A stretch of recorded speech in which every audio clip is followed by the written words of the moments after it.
Yo, this your boy CEO Hockley. Real quick, man. Today's episode is being sponsored by OGHollywoodspeaks.com. Yes, that's right. OGHollywoodspeaks.com has this fly gear, man. Savage Drive, man. He has this very fly gear, man. He's a former prisoner that changed his life, did 25 years after receiving a life sentence, got home, and he been home 10 years, man. He's been out, he's been free 10 years. He has his own clothing line called Savage Drive. It represents the kind of drive you need to have to make it to the top, the kind of drive you need to have to stay free, right? And as we talk about this prison topic, I want to highlight and show and give respects to those that have been to prison and that are doing the right things in today's society. Everybody go to OGHollywoodspeaks.com and get that Savage Drive. If you got the drive it takes to be successful, man, support him. Also, you can follow him on YouTube. You can follow him on all social medias at OGHollywoodspeaks.com. We appreciate the support here at CEO Talk, and we also like to support other black people doing something positive, man. Savage Drive, that is the clothing line. Get yours today. Salute. What's good? Back in the building. Remember to go to www.com, OG Hollywood Speaks, and get what? That Savage Drive gear, right? That Savage Drive gear. If you got to drive to get to the next level, you got to understand you got to be a savage out here on this flatland, right? Let's get to it, man. Y'all know I normally go inside the Texas Department of Criminal Justice, right?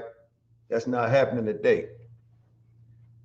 Today I'm traveling inside federal prison, as I once did before, with the likes of Ronnie Red out of Florida, Terrence Gangster Williams out of New Orleans. They've both been here to tell their stories and their time spent inside the federal prison. Today, this is the third federal prison story, and it's coming by way of an individual by the name of P.I.P. He's here to tell his story and his time spent inside the federal prison. Let's tap in with Pip, please. What's good, Pip? What's up, Hollywood? What's happening, boy? Oh, man, we in the building. Already. That's all I can say. We in the building, man.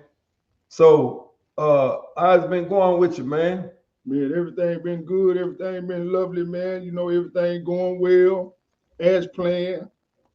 Down here in the new city, you know, and I'm getting used to everything.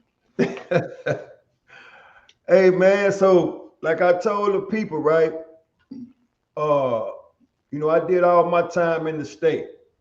And so has everybody that graced the screen of the Ferguson Chronicle did their time in the state, with the exception of two people, Ronnie Red out of Florida and Terrence Civilian Williams.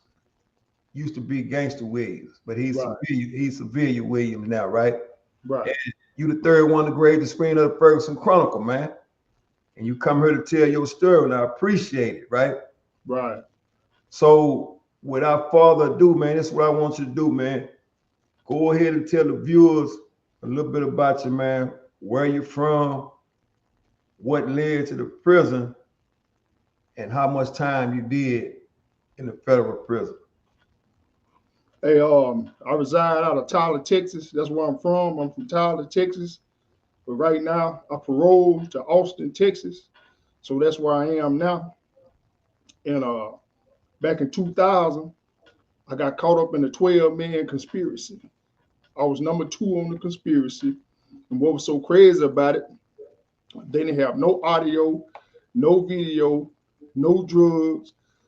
I never been to jail, never been on probation, none of that. And I went to trial and I got a 30-year sentence. But I wanna flip it today, and I want to educate y'all boys on the federal system. 98%, they have a 98% conviction rate. Only 2% elect to go to trial.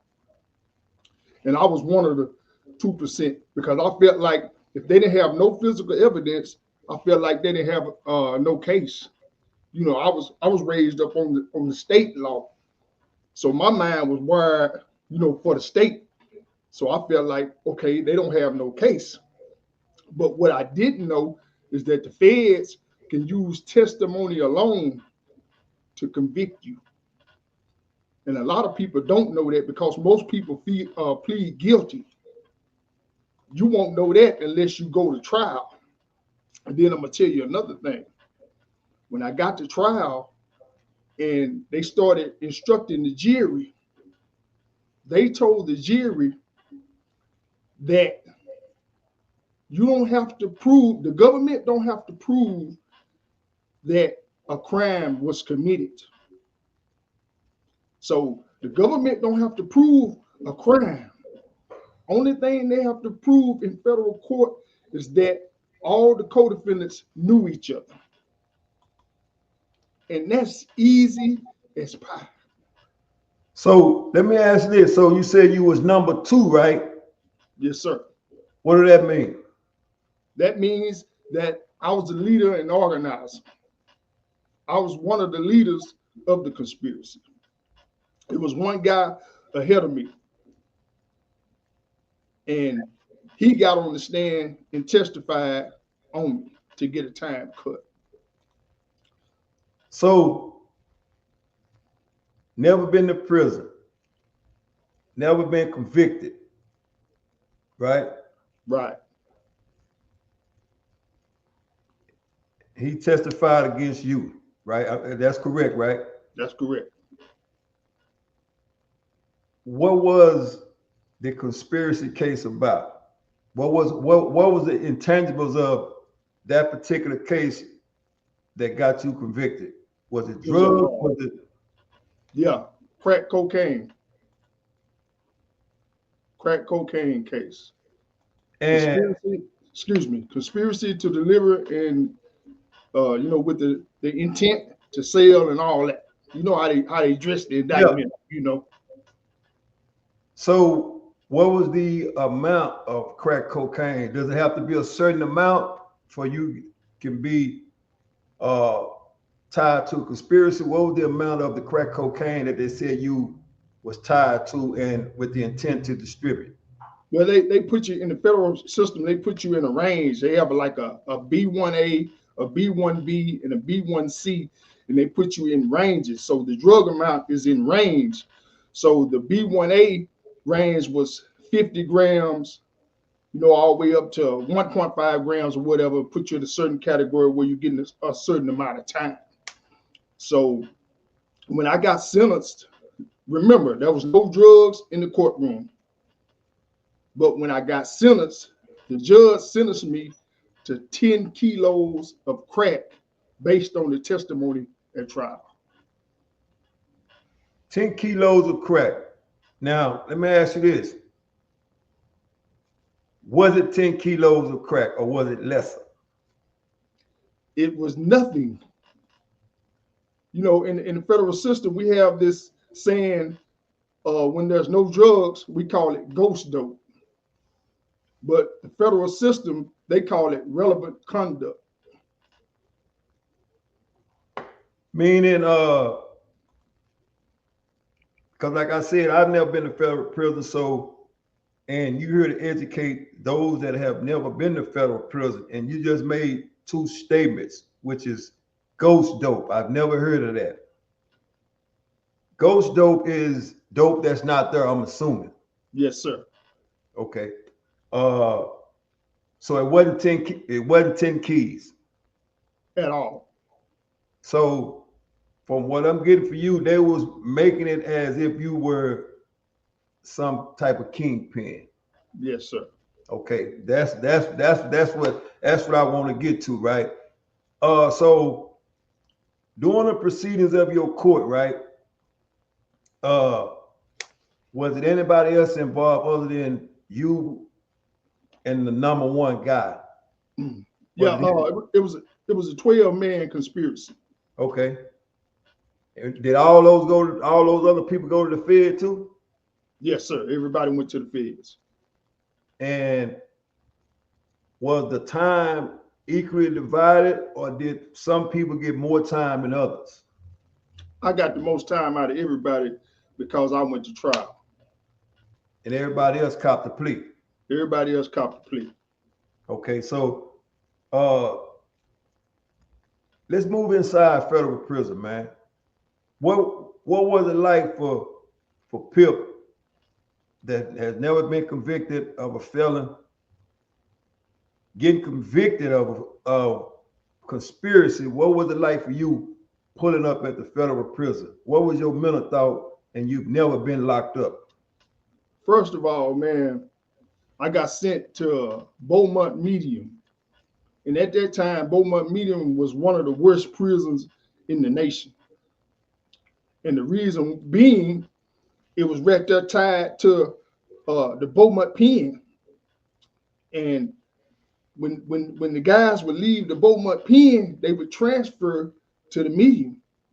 So the Medium had the same standards as the Pen. It ran the same way as the Pen. And at that time, the Medium was rocking harder than the Pen at that time. So when I pulled up, man, it was just like they was already on lockdown when I pulled up. Yeah. So when I pulled up, it's lockdown status even when I first pulled up. But the one thing the guys had told me, you know, when I was going through transit, going through Oklahoma, you know, the guys with experience, they told me, they said, you're gonna be all right because your paperwork good. You know what I'm saying? They said it's rocking and rolling, but you don't have to worry about nothing because your paperwork good. At that time, at 2000, paperwork was your driver's license.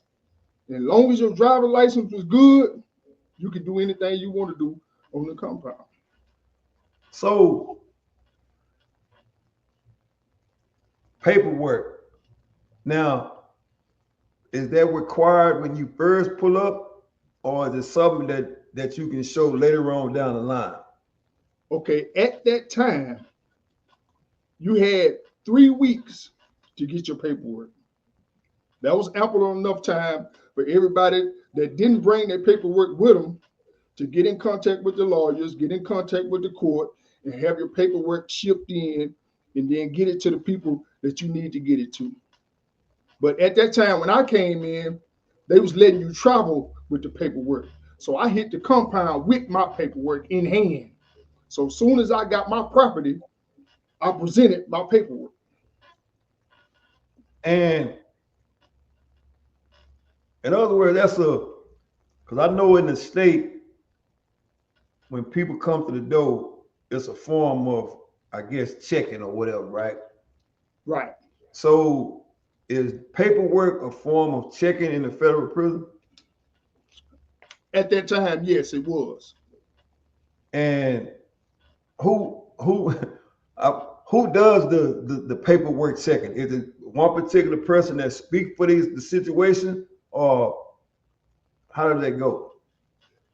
At that time, usually it went by cars, you know, but you know, you really could present it to anybody because the word's going to travel.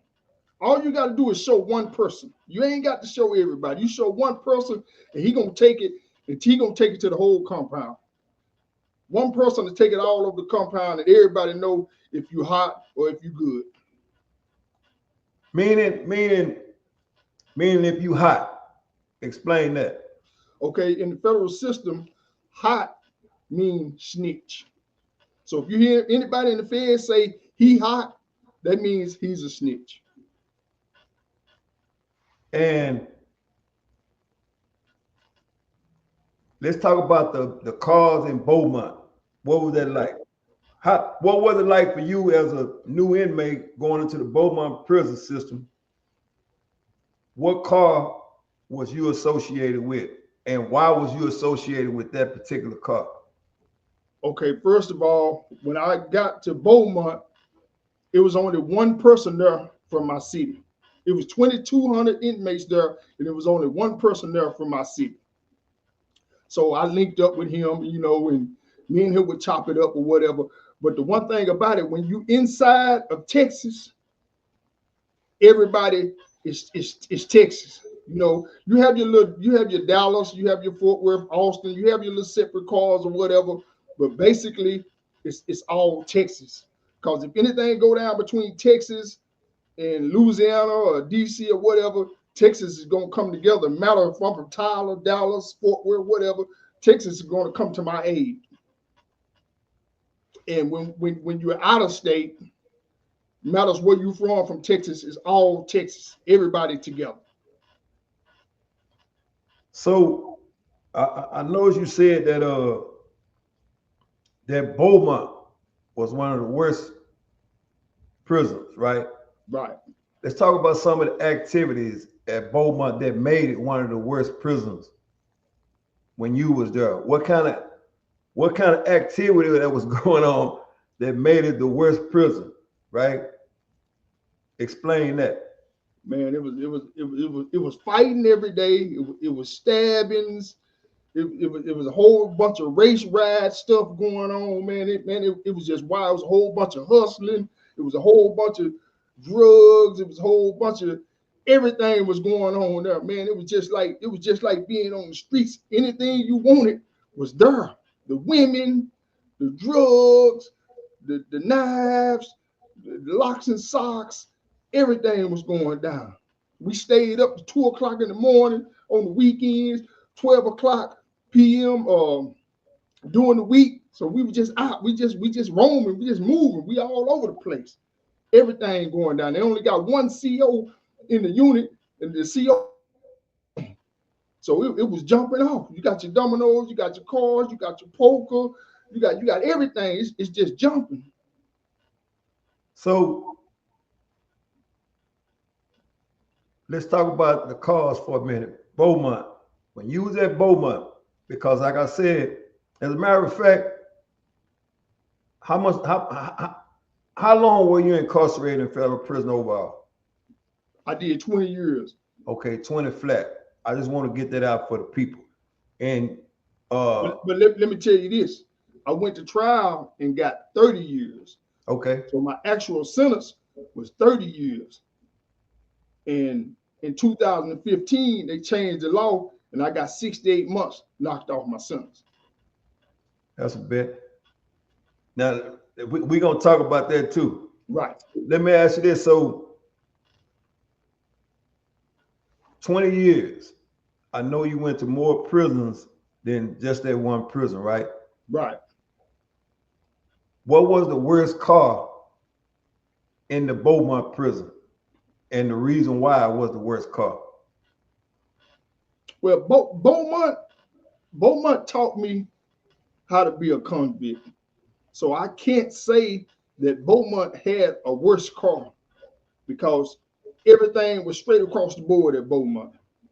Everything had to be right. You had to go by the rules. It was all about respect. So everything was on point. Now, if you want to talk about worst cars, then I could take you later on down off into my sentence, and I could talk about what I seen and what made me feel like I seen the worst car when I was in the penitentiary, when I was on the West Coast. Okay, we'll get there. So the paperwork, if the paperwork not right, what is the penalty for the paperwork not being right? And the reason why I'm asking this, because in the state, a person cannot be right, but it's no punishment goes with that. So in the federal prison system, if the paperwork is not right, what is the punishment for that? Well, I say again, at that time, because as time went on, the rules changed. But at that time, when I first came in, if your paperwork wasn't right, you're going to go the hard way or you're going to go the easy way. But you're going to get up off that yard.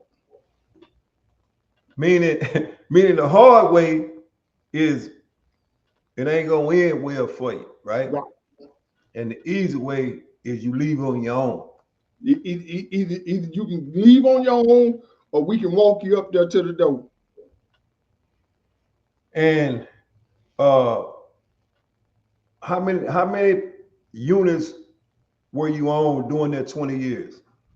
I touched I touched 8 units. 8 units.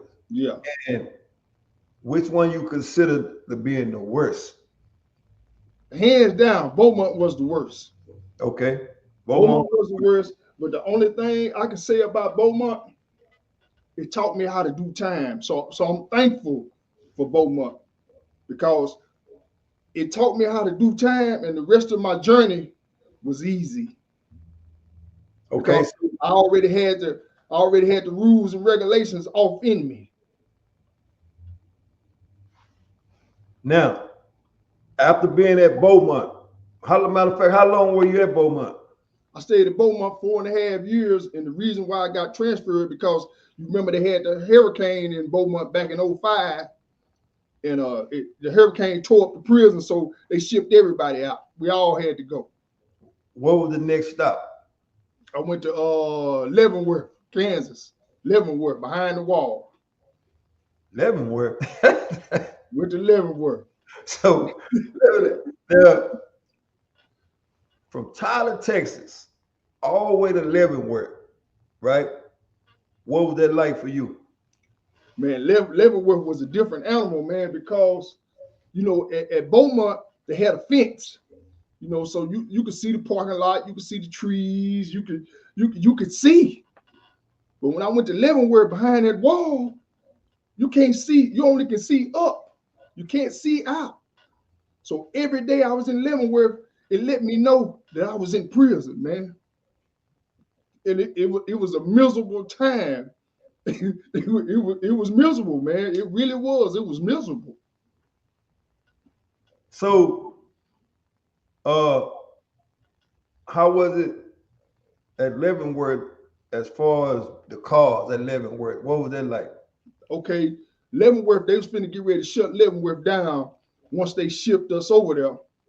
So they end up shipping about 500 Texas boys to Leavenworth. So we opened Leavenworth back up because they was finna shut it down. So once they shipped us in, and then they started shipping the rest of the Midwest boys in, we already had control. We was already running the compound because we was the first ones there. So the Midwest boys, they really didn't like that because once they came in, we had all the good jobs. We had everything rolling. They had to come through us to do everything. When I think of Leavenworth, right, I think of the famous prisoners that was held at Leavenworth. Right. Was any of that mentioned when you were there? Yeah, they talked about it, you know. Yeah, they talked about it. They got names on the wall and you know all that. So in other words, what you telling me, the Leavenworth prison that held all those famous inmates like James Earl Ray, for instance, right? Right. They left all names on the wall. Was the cells the same or they had upgraded?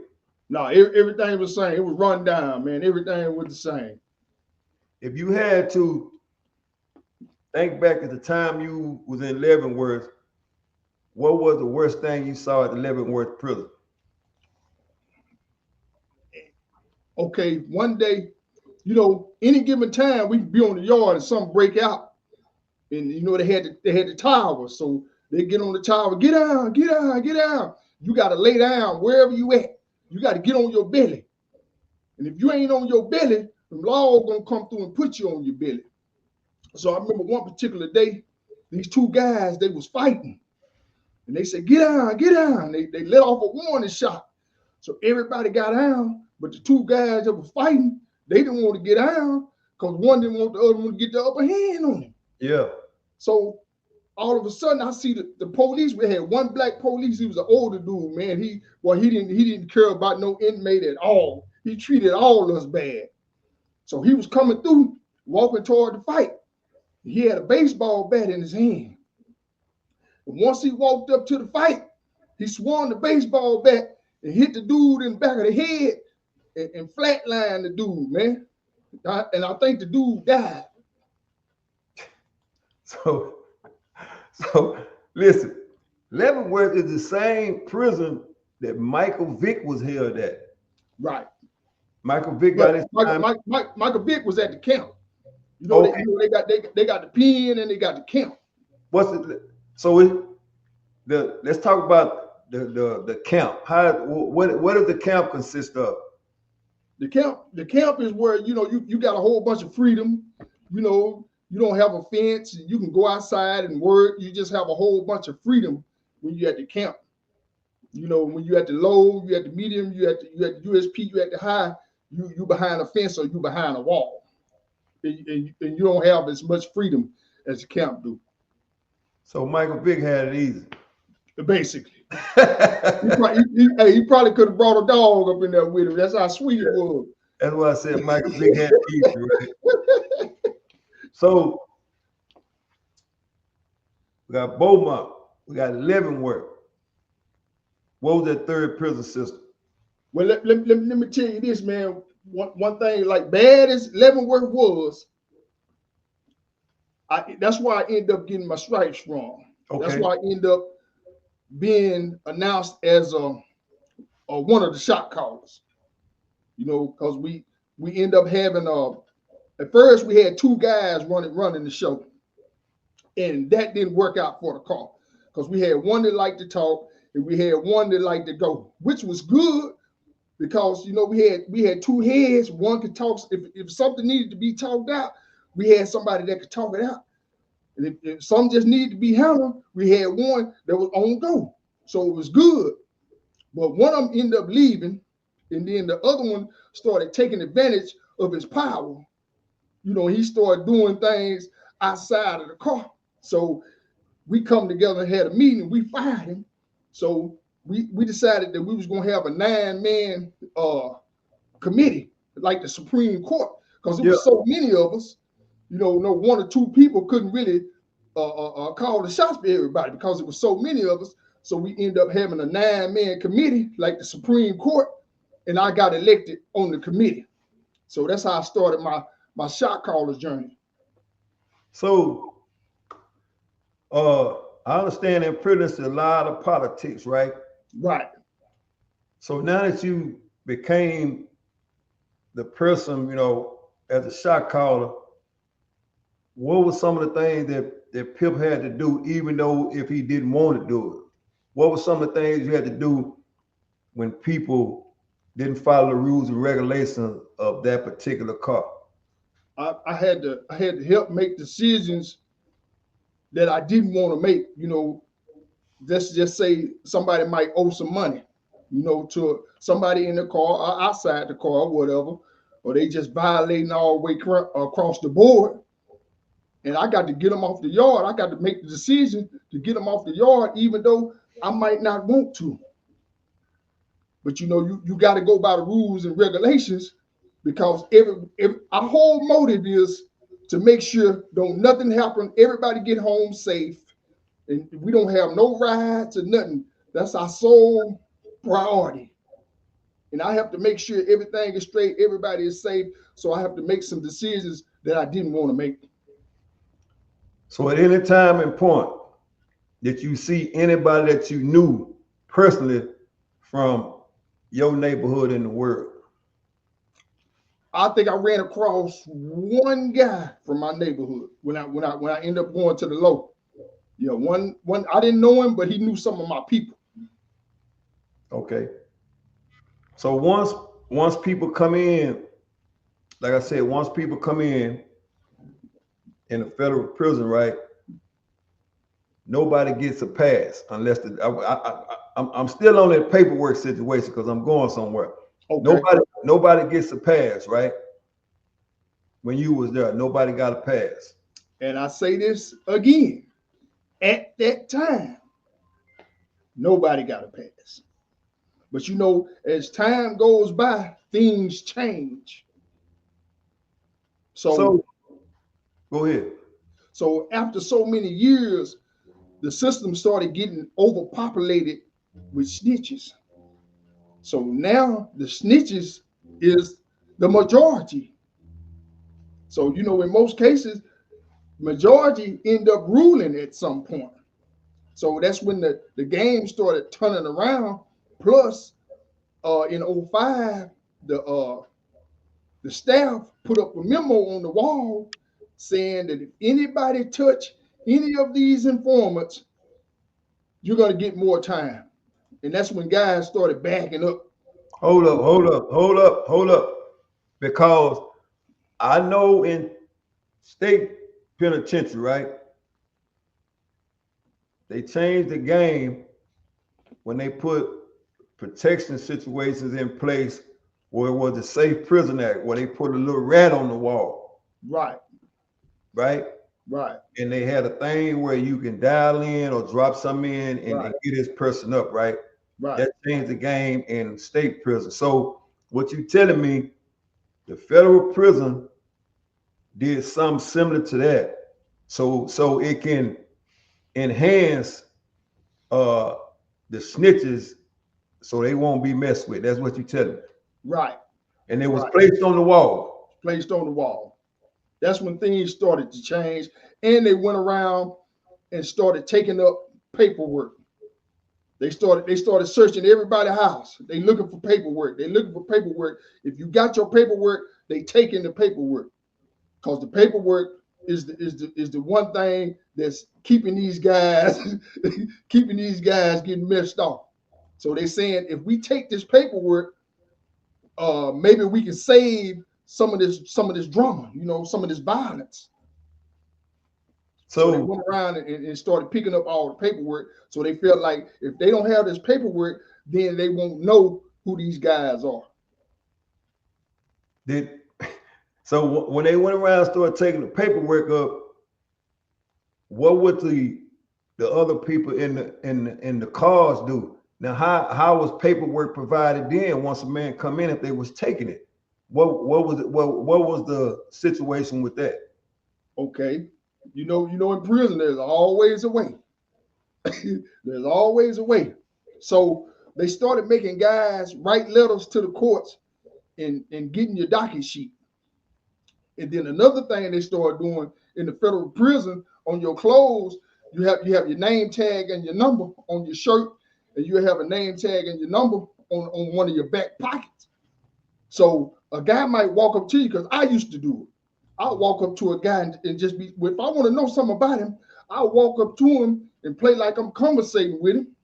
But all the time, I'm looking at his number on his shirt. I'm going to lock his number in while I'm talking to him.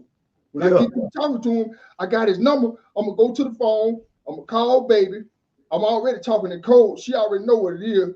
Or I might write a letter, write it in code, and I'm going to send her the number, and she going to let me know what's up with it.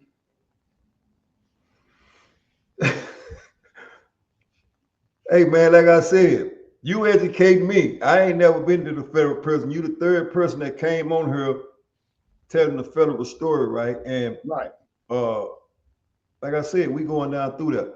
So now, we got Beaumont, we got Leavenworth, third prison. Which was that? Okay, this when it started getting sweet. My points started going down, so I end up going to Fort Worth. I'm talking about Fort Worth is so sweet, man. The joint is right there in the smack of the hood. You can, man, I can sit in my window at night and watch the high school football game from a window, from a cell, and you can hear the cars ride by. You can hear the bass. You can look across the street and see the apartments jumping. I know they're selling some dope or something, because it's just traffic in the apartments all day. I can just sit on the rec yard and just watch the apartments jump. It was so sweet, man. And we were working the visiting room. I'm talking about everything was on the yard. It was jumping. Matter of fact, I came over there and crunked the yard up. They didn't have no weed when I got there, so I come over there and you know what I'm saying, jumped it off. And then they had a bunch of ladies. So I'm putting my boogie down, on that. So I mean it was heaven. And plus I was back in Texas. So your status from Leavenworth carried to the Fort Worth prison. Oh yeah. I never lost that. I never lost it. So how did that work? When you get there, do people have to run you through a check again, or people automatically know that you coming? No, I mean, people automatically know I'm coming, but then I got to be checked again too, you know. Okay. Yeah, I got to be checked again. You know, I let them know who I am and what it was or whatever. But basically, I just fall up under whoever got the yard over there. I ain't gonna come and try to take the yard from nobody. I just fall in with him. You know, I just help him, start helping him make decisions. You know. So let's do this, right? Because I've heard a lot about the DC car. Why was the DC car so popular in federal prison? Well, because everybody in DC go to the feds. They don't have no state cases. You catch a case in DC, you going to the feds. So they numbers is up. And when a man come from Texas and go to DC, how that work? I've never seen nobody go to DC. You never seen nobody go to DC? Nuh-uh. So I don't even DC. I don't think DC got a joint. But I'm saying, because like I said, it's been people that came on the Ferguson Chronicles named the Running Red, right? And he was explaining the DC car. So how did that work as far as The DC car, I'm gonna put it like this. The DC car is one of the most feared cars in the federal penitentiary. that's what I'm getting at. How do people come in encounter with the DC car? Do they have is DC car established at other prisons, or you have to go to DC to No, be? they're established at other prisons. You know, in the federal prison, you could be anywhere. The feds are seeing you all over the world. So the DC car could be anywhere. And why is the DC car so much feared throughout the federal prison system? You, like I said, you wasn't the only one that said that, but I'm trying to figure out why was they so feared throughout the federal prison? Once you get a title, then you try to live up to it. So, back in the Gap, them boy, they were putting in so much work because it was so many of them. So they got the name and they got the reputation. So all the boys that come through after them, they have to live up to that reputation. And I think that's what happened. I think that's how they became the most feared, because they had to live up to that reputation. And when dudes were here at DC, a lot of dudes just get spooked. So during your time, as far as when you was there, right, at any point in time, did your car have any problem with the DC car? Not at all. Not at all. All the joints I went to, it wasn't really many DC guys around. Okay. Most of the time when you going to them East Coast and all that, that's where most of the DC boys be at. And okay, so let's talk about West Coast. What's up with the West Coast? I mean, the West Coast was cool. I spent 7.5 years out there on the West Coast. I was in Arizona for a couple of years, and then I spent like 5 years out there in Cali, man. And I'm a blood, really. You know what I'm saying? But I rep Texas. I'm a Texas boy. You know what I'm saying? Because I ain't falling up on nobody. I ain't getting nobody count. You know what I'm saying? Because I'm Texas before anything. Plus, when I went out there on the West Coast, I come out there to make some money. I didn't come out there to follow nobody. And I'm already knowing, I seen them do dudes, they get them to follow them, and they try to make crash dummies out of them. You know what I'm saying? Because I went out there to hustle. So I had some Cali dudes that I used to kick it with or whatever, but I wasn't getting on no count with them. So, okay, so let me ask this. So you was a blood, right? Right. And you went to the Cali prison. Right. So what do you mean by getting on count? So if you a gang member, they got gang member cards too, right? Right. Okay, so explain that when you said getting on count. Okay, when you say you a gang member, they're gonna come to you and they're gonna ask you what you is, whatever. First of all, I was on gang file. You know what I'm saying? I'm already on gang file, so the staff know that I'm a gang member as well. So when I got to Victorville, they threw me in the cell with two blood boys. So the blood boys already knew if I'm coming to their cell, I ain't have to tell them nothing. If I'm coming to their cell, the people putting them in their cell, they already know what I am without me even saying anything because they know the people is not gonna put nobody else in the cell with them but a blood. So I didn't even have to say nothing. So they they was kind of pressing me like, what's up, man? What you gonna do? What you gonna do? What's up? So I'm steady asking, man, where the Texas boys at? Y'all got it's few of y'all out there. It's few of y'all out here. So in the morning, man, take me to the Texas boys. So dude took me to the Texas boys, and there it was. So that's like I said, that's what I was trying to clarify because I know it's gang members in prison, but they outnumbered by other cars, right? Right.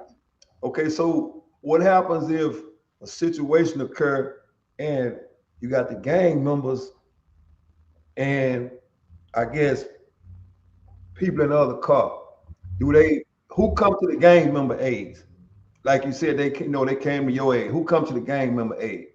The gang members got the gang members. You know, whatever gang you in, that's who gonna come to your aid. If you a Crip, the Crips gonna come to your aid. You a blood gonna come to your aid. You Muslim, whatever you rep, they're gonna come to your aid. Now you can get assisted by another car. You know, most of the time when you get assisted, it might mean that you're short-handed, or if it's a race ride or whatever. So now it's a like I said, I got multiple friends in the federal prison right now, right? Right. But and I still communicate. However, the Texas boys are always labeled as good from the shoulder as far as fighting. Nobody Right. wants to fight the Texas boys because Right. they would always say them boys fight good, right? Right. Is that a true saying or not? For the most part, yeah. You know, Texas got a lot of respect. You know, in the federal prison. You know, and we known for fighting. We known for getting money. We known for being players. You know, we gonna be dressed. We gonna be live. We gonna be playing with the women. You know, we gonna be getting money. You know, that's what we known for. You know, we not really known for just, you know what I'm saying, just starting trouble, just doing nothing stupid. You know, we always really just let it come to us.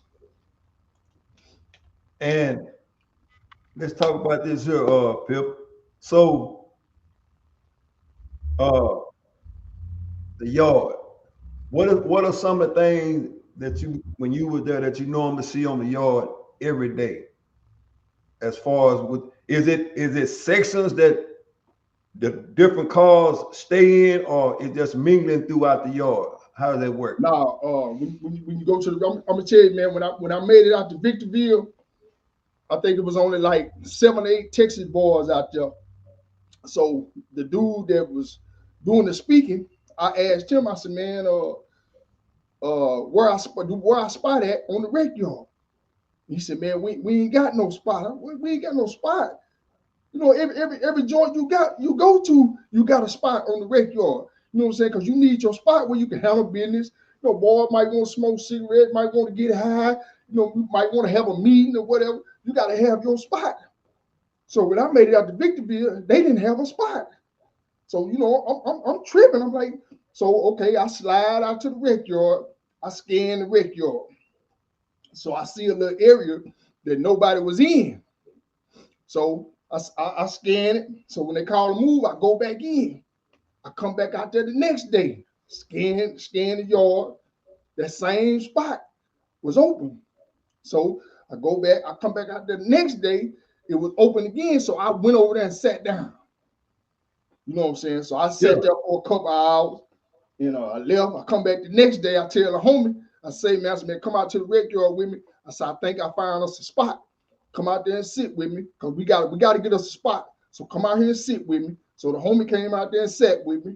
So we made it established that was our spot. I had to go out there and create us a spot. And how many people at the time when you established that spot, if you can remember, how many people was in the Texas caught in? At that time, it might have been 8 or 9 of us out there. 8 or 9 people in the Texas car, you created that one spot, right? Right. And normally in cars, what's the normal amount of people that's in cars? Man, the cars usually are big. It's depending on where you at, but for the most part, the cars are usually large. So go ahead. So I mean, we really had to, we had to maneuver right, and at the same time, we had to hold our chests out to let them know we ain't no punk. We players. We ain't no punk. It ain't that many of us, but we will handle our business. Let's go back to Cali. What was that Cali car like? Okay, the Cali car, it was separated basically into Bloods and Crips for the most part. Cali car was Bloods and Crips. And you being from Texas, a Texas Blood, right? Right. How many was it a Texas car in that Cali federal prison? Yeah. And what was the numbers like? That's what I'm telling you. What number 8 or 9 of us out there when I got out there. Okay. Now, the Cali car, what was the worst thing, if you can remember, about that Cali car? Man, but let me put it like this. Was it a fucked up car, or was it a stand-up car? Put it like that. I mean, I can't really say that they was messed up, but I can say the Bloods and Crips out there in California, they were like best friends. When you think about Cali, and when you go to Cali, you thinking they're gonna be at each other, but it wasn't like that. They were like best friends, and really it was like they was on Cali time. They had their little areas. They were separated or whatever, but when it all boiled down to it, they was on Cali time. So they was together for as Cali. So go ahead, Wood. Did they look at the Texas gang member the same way they looked at the Cali gang member? Oh, of course not. Okay, and what was the reason for they didn't look at that the same? Because they feel like any other gang member from anywhere else ain't real, ain't it? They call themselves the motherland. So they feel like if you ain't came from Cali, basically you faking. And let me ask this, and that's what I was looking for. So the respect from California gang members is not generated to any other gang member, right? I mean, they'll deal with you. They'll deal with you. If they figure out that you stand up or whatever, you got something going on, you a player or whatever, they'll deal with you, but the respect is not the same. No. And what about the Hispanic in the California prison? How does that operate with them? Because like I said, in Texas, it wasn't no getting along with the Hispanics in Texas. Everything was segregated, right? Right. And in Texas, we was always at war with the Hispanics, right? Right. At any point in time, did any of that happen when you was in the California federal prison? Okay, I'm gonna put it to you like this. At some point when we was out there, they started sending a couple of Texas Mexicans out to Cali. They sent about 5 or 6 Texas Mexicans out to Cali. And they was messing with us, on the strength of Texas. You know how the Texas Mexicans, they mess with blacks. We buy dope from them and they make money with them and all that. So we were vibing with the Texas Mexicans. You know what I'm saying? So when the California Mexicans seen, well, and the California blacks too, when they seen us vibing together, it was like they would look at us sideways. You know what I'm saying? Because they wasn't used to that. They used to going to war with each other. So they wasn't used to us vibing together. The Mexicans even started coming over there. The spot that I created for us, the Mexicans started coming over there sitting with us. We kick it, we get high, we smoke, and we chop it up, in the spot. They was over here with the Texans. So the Serranios and the Pisces, they be walking around. Who? Who you say?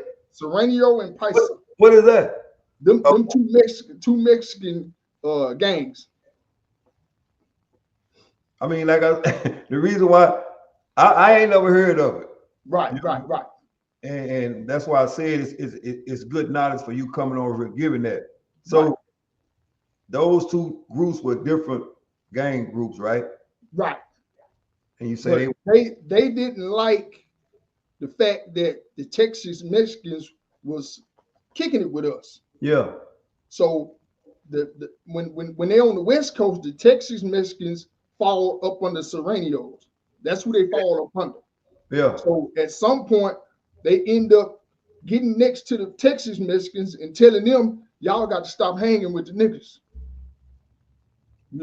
So yeah. they kind of broke it up, So in that federal facility, right? Was it ever any, if you can remember, was it ever any race wars? Man, I'm gonna tell you, yeah, it was plenty of race wars, but I'm gonna tell you about one incident, man, that really, kind of got up under my skin. Okay, in the child hall, everybody have their area, they have their tables, and out there in Cali, the South ran together. So the South had one whole row. All the people from the South sit at the certain table. Then you got the DC, and then you got the Midwest boys. They got a table, and the Crips and the Bloods, they in the back, right? So the Paisa, they had this Mexican group. They had a big car.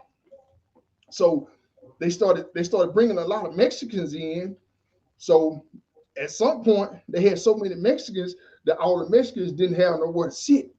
So the Mexicans, they would come in the chow hall, and some of them they'll be standing up eating their food. They ain't have nowhere to sit. So at one point, the leader of the Paisa go to the leader of the Cali boys. He tell the Cali boys, say, man, we got a couple more people that came, and we ain't got enough room in the chow hall. We need another table.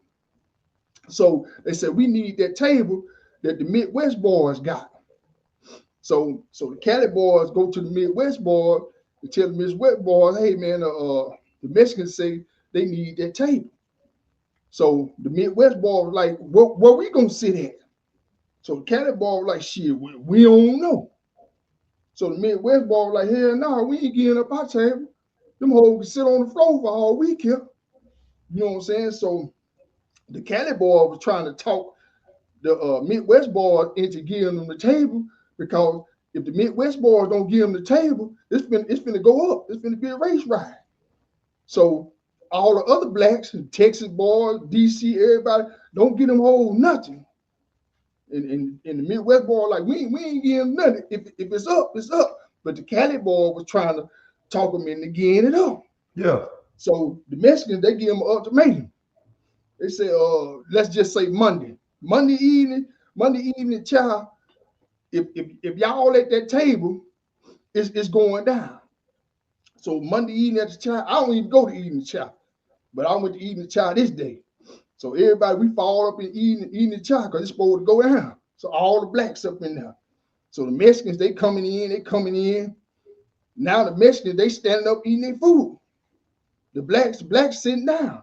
So we end up having a standoff. So everybody run to the Midwest boys. Hey, it finna jump off.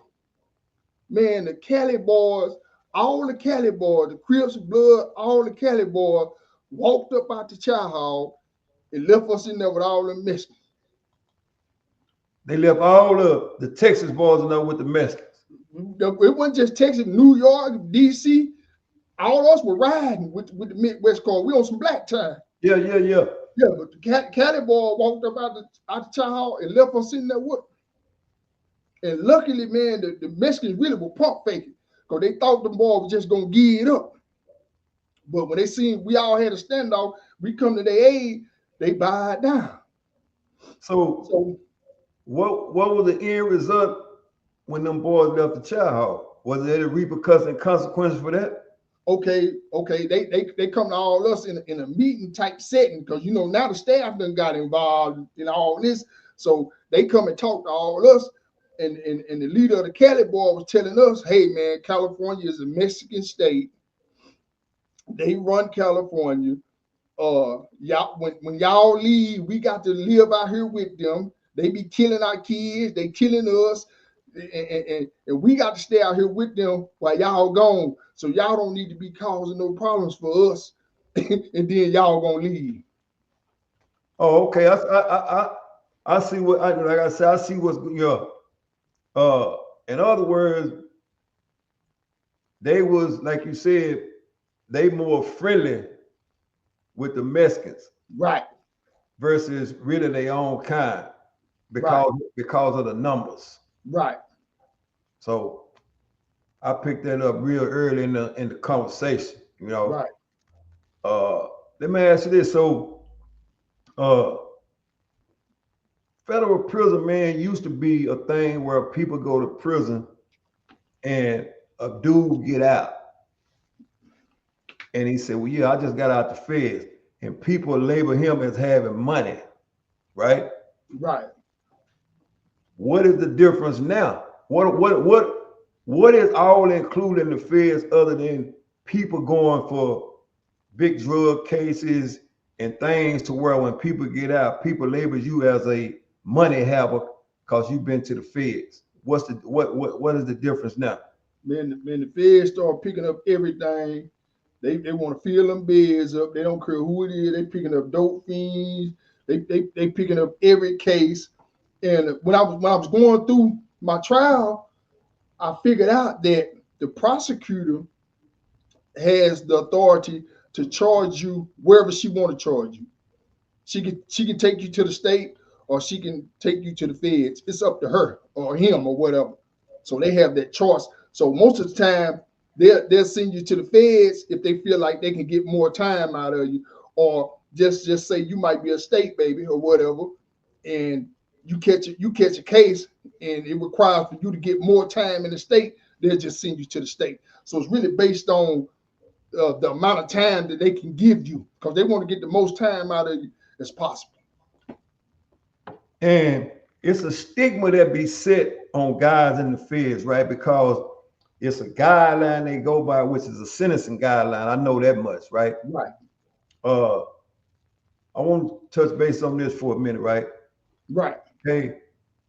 A lot of people label Big Meats as a snitch. Right. Because of the sentencing time and how he got out. What's your take on that? Well, I won't say, in my opinion, from my experience, I won't label him a snitch by the sentencing table and the time that he got out. But I will say I feel like he did something wrong because he had that third party cooperation thing going on. And the reason why I say that, because in my case, I had a chick that got on the stand and testified against me. And she's saying that she was testifying on the behalf of her husband to get him a time cut. And you remember, that's what they were saying about Meech. He had that chick in the middle of that case to get a time cut for him. She was finna work the case for Meech. So, because it's a lot of times dudes get time in the federal prison system, right? And they get out early. And when they get out early, the stigma is he had to give up somebody. You know, it's kind of like in your case where you said you had X amount of time, but when they changed it, you got 68 months knocked off, right? Right. So when you receive your time, and it's a lot of people knew how much time you had, right? Right. And you got out earlier than expected, did you have to hear any of that? I mean, you're going to always hear things, from, certain people are going to doubt certain things, and then some people are going to know who you are, and they're going to know the situation, so they're going to know it's real. And I'm going to tell you another thing I went through when I got indicted. Once I went, to turn myself in, I got a bond that same day. The same day I got a bond. I was out on the streets in 2 hours. So everybody thought I was snitching because they were like, the feds don't give a bond. But at that time, you got to know the federal law. And at that time, I didn't have no criminal history. See, the law is strict. You got to have, it really wasn't designed for me to get a bond, but I just so happened to be one of the ones to come through there with no criminal history at all. Never been to jail, never been on probation. I'm 29 years old with no criminal history. And I was one of the ones that just slid through there with no criminal history, and I wasn't labeled as a flight risk. So they had to give me a bond based on the law. But the streets don't know that. Streets like, what he doing now? He ain't supposed to be out. He got a Fed case.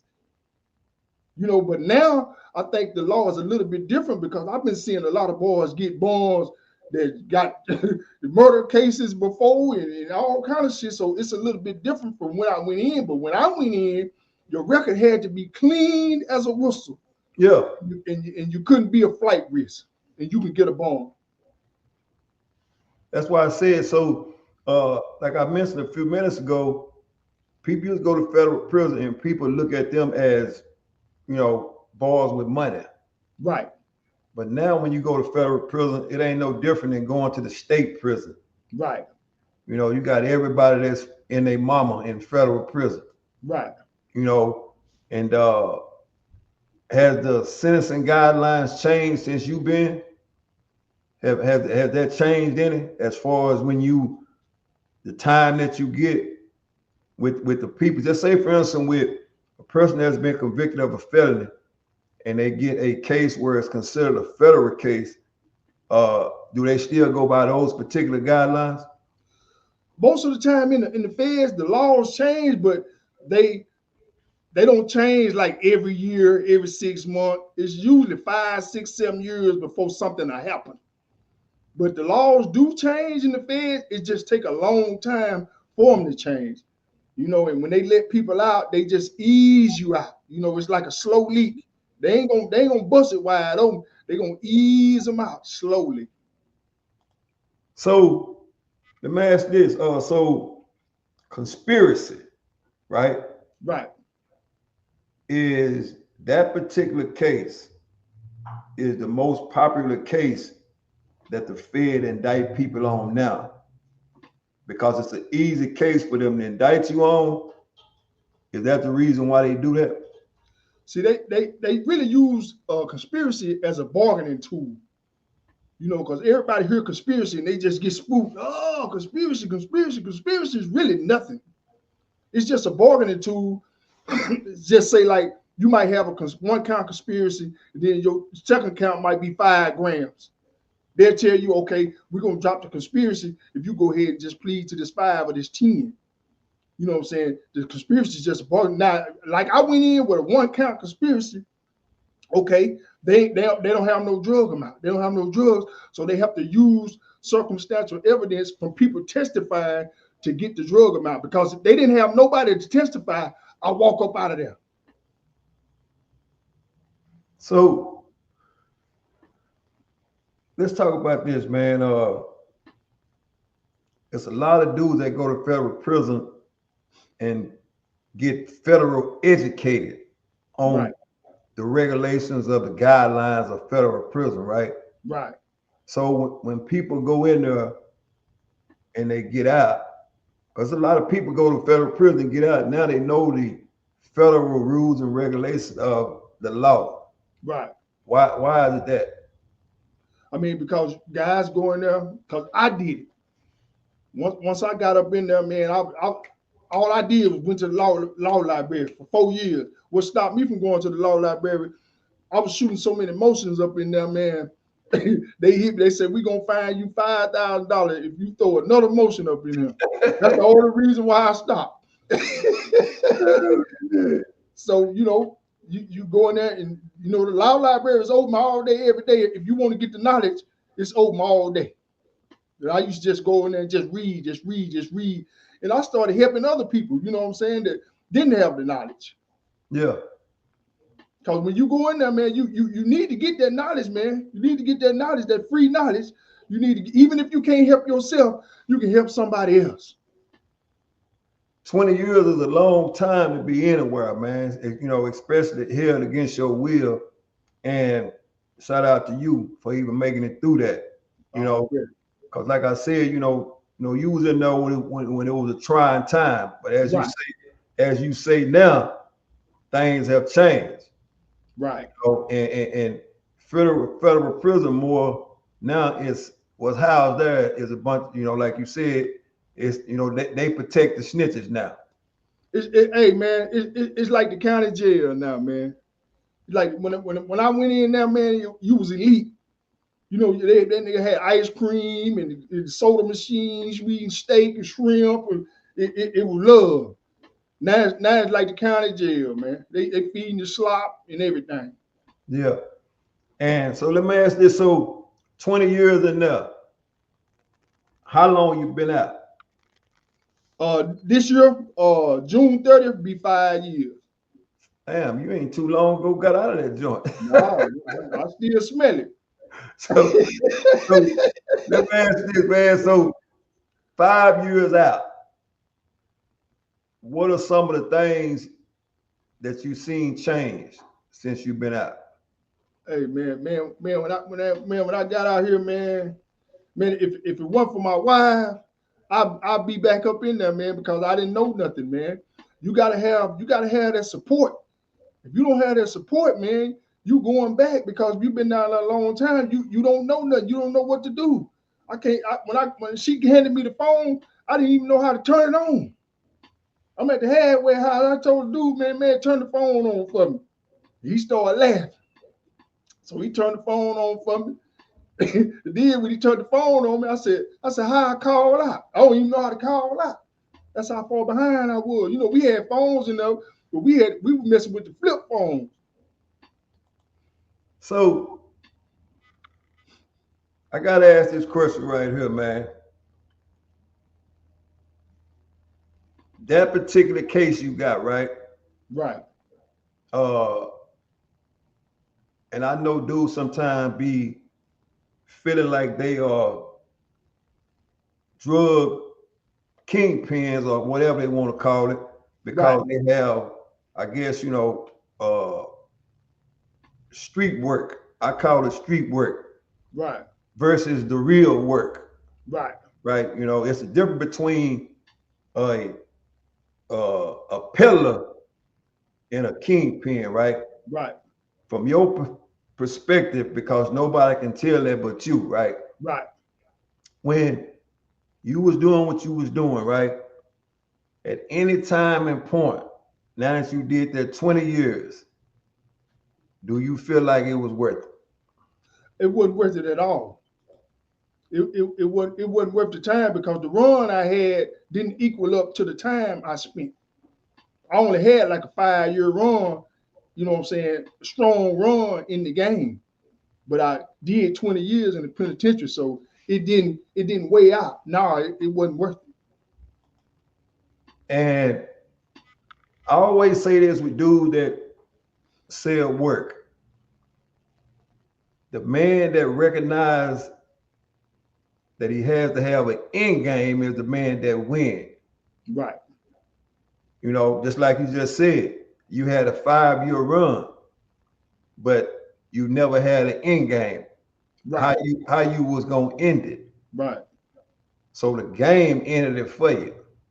Right. And what's so crazy about it, Wood, man, when they threw me in that cell that night, I looked up in the ceiling. I was glad it was over, man. I was tired. I was tired, man. I wanted to get out, but I didn't know how to get out. Let me ask this. Out of all that time that you participated in that, right? What is the best thing you got from that? From the prison or from the streets?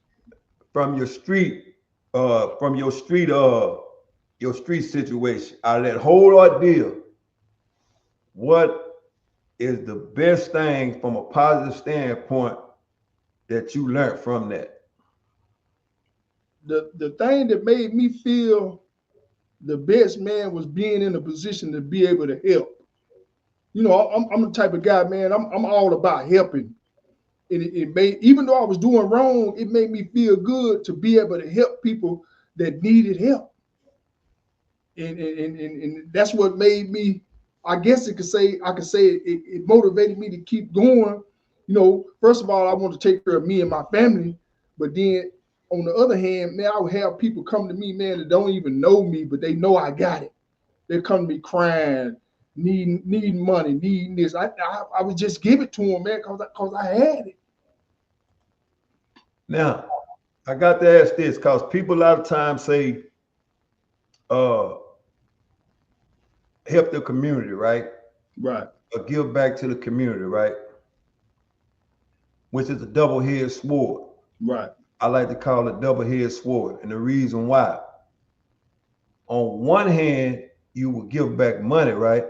Right. But on the other hand, you will sell them dope. Right. Which in return kills the community. Right. Right. What's your take on that? I mean, you know, at some point, you know, once we get to making that money, man, we get selfish, man. You know, we stop caring about the community. We stop caring about others. We only care about our money.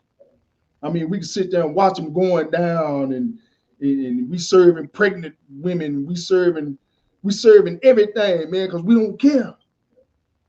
You know, it get to the point where we don't even care about nobody else. All we care about is the dollar. I don't care about what's happening to nobody else. And that's what it was. During that 20-year stint, right? What were some things, or the number one thing that propels you to stay free and to never go back to what you come from and what you was doing? What did you bring back from the federal prison that you can look back and say, you know what? This is what made me never ever want to do this again. I'm gonna tell you, man. I was in that penitentiary, man. I seen a lot of dudes go home, and I seen a lot of dudes come back. And don't forget, I'm in that penitentiary. I'm getting high. I'm hustling. I did that damn near the whole time I was in there. But man, I would see these dudes leave and come back, and I would always ask them, man, what happened? And most of them had the same story. Either they got a dirty UA or they caught another case, doing some illegal with drugs, guns, anything, doing something illegal. So I told myself, in order for me to stay out of here, I got to stop getting high and I got to stop hustling. That's why I don't do nothing right to this day. I don't drink, I don't smoke, I don't do nothing because of what I seen them boys coming back through that door and what they said. That's the number one reason and the number one thing that bring them boys back to prison, man. Hustling and getting high. Because when you get high, you're going to make stupid decisions. Let's talk about it. So I told myself, I got to stop getting high and I got to stop hustling. And I'm here to stay. Facts. Jose, guess what? 20 years is a lot of expensive pain. I'm talking about a lot. So let me ask this, man, and we're gonna bring this to a close, man, because you know, time is money, money is time. Oh, really? So let me ask you this: the number one thing you value the most since you've been out that 5 years? If you had to say one thing that you value the most, what is that? It got to be my freedom, man. You got to. That's the most important thing, man. Because you can have money, you can have everything. If you're not free, it's nothing. It's nothing. You got to have your freedom. Only way you can make moves, only way you can do what you need to do, you need to be free and you need to be healthy.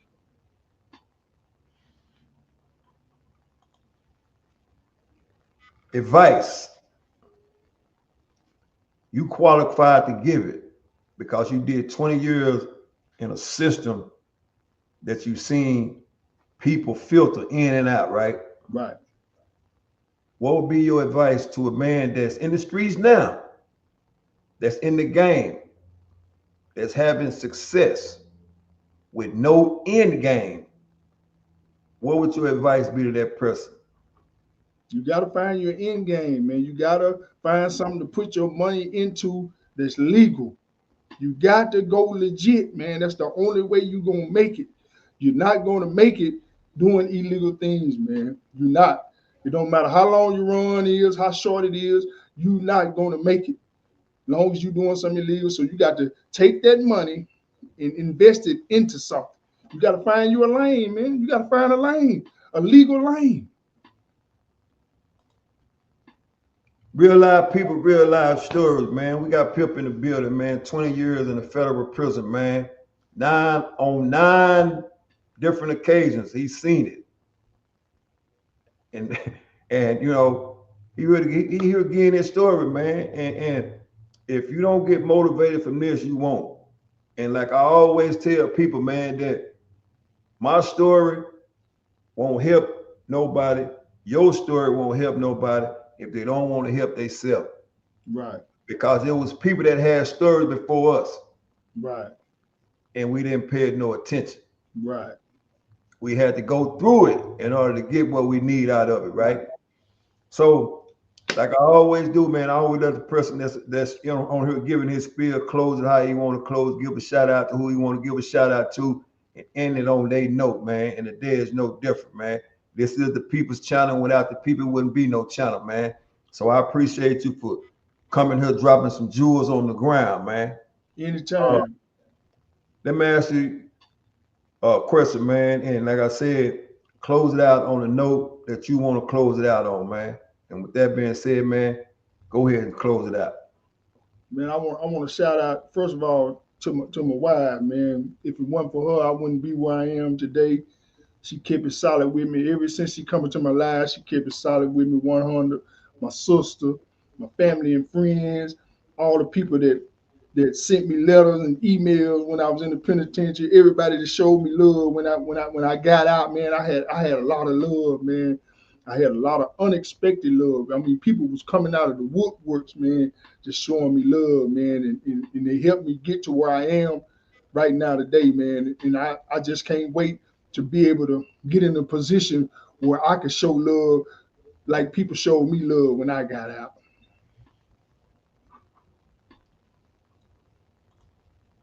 Before we get out of here, let me bring this to the forefront. What do it feel like to get up and go to work every day? Man, I love it, man. I was getting up going to work in the penitentiary for no money. So I love getting up going to work for a check. That's a fact, man. And once again, I appreciate you for stopping by, man. And it's been good, man. I already would. Anytime, man. Anytime. It's been good, man. And all I gotta say, man, is that a man will never know how much expensive pain he causes himself and his people until he put in that position. Man, talk that talk. We both know it and we recognize and we feel it, man. That's why we here giving this, man. Right. So with that being said, Pip, man, I appreciate you for stopping by, man. You're welcome anytime. And I look forward to you creating a lane for you to inspire other people, man, with your story. Yeah, y'all just look out for me, man. I'm coming. And that same help that you provided with them when you felt like it was no other way, you went through what you went through to provide the help from a mental standpoint. Right. Because mental health is real, man. Right. And when we in a lane doing what we doing, which is going against the grain, we suffer from mental health. It's just in a different way. Right. You know, and the reason why I say that, because it was many men that went to prison before we did, and we couldn't see that. Right. And the only people that can't see that is a person that's suffering from some type of mental health. Right. You doing the same thing, thinking you're gonna get a different result. Right. But to only get the same result. Right. Accountability. Next man up. Accountability. That's what it's. Keep going. Yes. So until a man addresses his own mental health, it ain't no help for him. Right. And we've both done that. That's why we free. And understanding beats the world, man. So until next time, man, I always say this: stay up and stay free. Salute. Once again, people realize stories you can't get nowhere else but here at the Ferguson Chronicle, man, where we keep it 110 all the way across the board, man. 20 years in the federal system. 20 years. Can you imagine doing 20 years in the federal system? Expensive pain is what I like to call it. But my story won't help you. Pip's story won't help you. It's solely up to you. And understand one thing, that we all suffer from some type of mental health. It's just some cases are worse than others. Until next time, man, y'all do me one favor. Remember to hit that like button and that subscribe button. Support what supports you. Salute.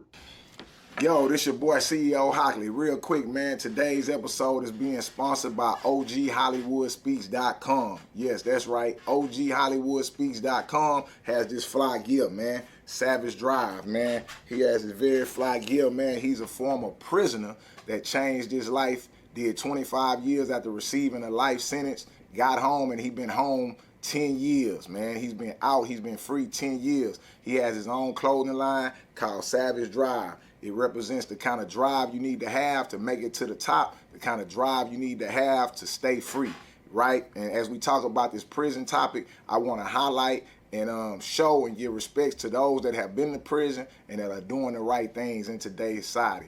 Everybody go to OGHollywoodspeaks.com and get that Savage Drive. If you got the drive it takes to be successful, man, support him. Also, you can follow him on YouTube. You can follow him on all social medias at OGHollywoodspeaks.com. We appreciate the support here at CEO Talk, and we also like to support other black people doing something positive, man. Savage Drive, that is the clothing line. Get yours today. So